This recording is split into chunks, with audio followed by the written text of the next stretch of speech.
Listio Sigit Prabowo memimpin apel kesiapan tanggap darurat bencana di lapangan Makobrimob Polri Kelapa II Depok, Jawa Barat.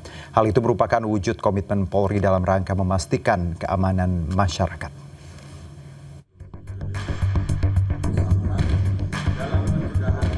Kapolri Jenderal Listio Sigit Prabowo memimpin apel kesiapan tanggap darurat bencana di lapangan Makobrimob Polri Kelapa II Depok, Jawa Barat. Apel serentak ini dilakukan di seluruh Indonesia atau Polda jajaran. Kegiatan ini diikuti ratusan ribu personel Korps Bayangkara. Kapolri menegaskan, apel ini dilaksanakan untuk memberikan pengarahan kepada personil kepolisian dalam menghadapi segala bentuk bencana alam yang terjadi di Indonesia. Mempersiapkan dan mengantisipasi potensi terjadinya gangguan bencana. Bagaimana kita ketahui bahwa prediksi akan ada peningkatan hujan khususnya di bulan Oktober sampai dengan Januari, dan tentunya kita harus mempersiapkan kesiapan personil kita untuk mengantisipasi sewaktu-waktu dibutuhkan di lapangan. Kegiatan ini menjadi wujud komitmen Polri dalam memastikan keamanan dan kesiapsiagaan terhadap masyarakat menghadapi potensi bencana alam. Dari Depok, Jawa Barat, Muhammad Revi Sandi, iNews melaporkan. Pemprov Jabar bersama Polda Jabar menggelar apel kesiapsiagaan bencana di halaman Gedung Sate Kota Bandung. 2.500 personel gabungan disiagakan untuk mengantisipasi kebencanaan di Jawa Barat.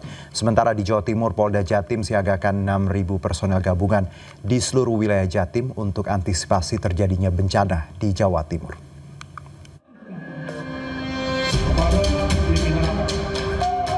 Untuk mengantisipasi cuaca ekstrim yang diperkirakan melanda sejumlah daerah di Jawa Barat, pemerintah Provinsi Jawa Barat bersama Polda Jawa Barat menggelar apel kesiapsiagaan bencana di halaman Gedung Sate Kota Bandung. 2.500 personel disiagakan di 27 kota kabupaten untuk menghadapi potensi bencana alam. Dan kemudian juga kami akan menyiapkan seluruh komponen jaringan kesiapsiagaan di 5 kantor gubernur wilayah. Kita akan menyiapkan di Bogor, kita menyiapkan di Garut, menyiapkan di wilayah Purwakarta, menyiapkan di Cirebon, dan yang terakhir kan di sini, di Bandung. Pendirian posko ini, tadi kami bicara, ini kita perlu koordinator dan sudah direspon oleh Pak Gubernur. Nanti dari provinsi yang menjadi koordinator, jadi ada satu core center, nanti beranggotakan kita semua. Sementara di Jawa Timur memasuki puncak musim penghujan, Polda Jatim, TNI, Basarnas, dan Pemprov Jatim mensiagakan 6.000 personel gabungan mewaspadai bencana di cuaca ekstrim. Pengecekan peralatan kesiapsiagaan bencana dan SAR serta kesiapan 1.400 personel gabungan perwakilan dari seluruh daerah di Jawa Timur telah dilakukan. Di sini pun kami berkolaborasi dengan Pemda, dengan teman-teman TNI, dengan BNPB, dan semua stakeholder yang terkait, termasuk masyarakat kami libatkan juga. Dan ini pun juga dengan kesiapan yang ada pada saat ini, kita di Polda ini ada 1.400 yang kita apelkan gabungan dari berbagai instansi, dan kemudian pun serentak di seluruh jajaran Polda. Polres-polres juga melaksanakan kegiatan. Ini kurang lebih ada 6.000 yang mengikuti kegiatan kesiapan ini, dengan harapan paling tidak kita sudah mempersiapkan diri. Diharapkan dengan kesiapan personel penanggulangan bencana, langkah antisipasi bisa dilakukan dan meminimalisir korban jiwa jika terjadi bencana alam. Dari Bandung dan Surabaya, Tim Liputan iNews melaporkan.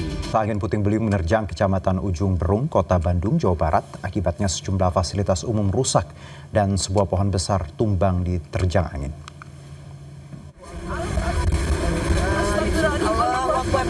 Allahu Akbar.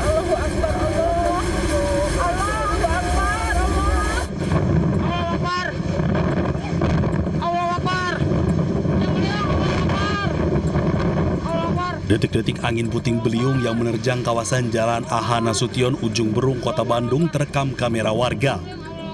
Sejumlah warga yang tengah melintas panik sambil mengucap takbir.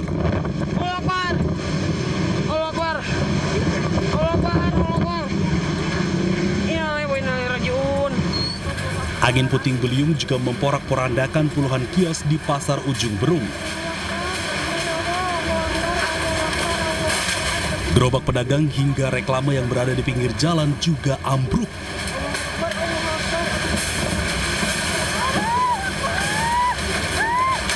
Pohon berukuran besar setinggi 20 meter juga tumbang akibat dahsyatnya tiupan angin. Menurut warga setempat, angin puting beliung terjadi hanya sebentar, namun meluluhlantakkan puluhan kios pedagang. Puluhan rumah warga juga terdampak hingga mengalami kerusakan. Tidak ada korban jiwa dalam kejadian angin puting beliung ini. Dari Bandung, Jawa Barat, Ervan David, iNews melaporkan. Putih dan Kepala Badan ke Istana Kepresidenan. Para menteri tiba di Kompleks Istana Kepresidenan Selasa pukul 2 siang waktu Indonesia Barat. Usai rapat terbatas, CEO dan antara Rosan Ruslani menyebut beban utang dari Wush akan ditanggung bersama dengan kementerian dan lembaga lainnya. Kereta cepat Wush rencananya akan diperpanjang sampai Banyuwangi.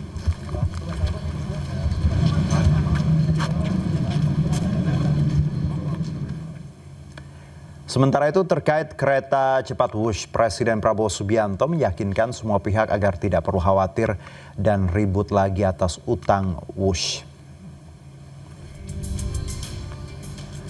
Prabowo menyebut proyek Wush merupakan komitmen kerjasama Indonesia-China.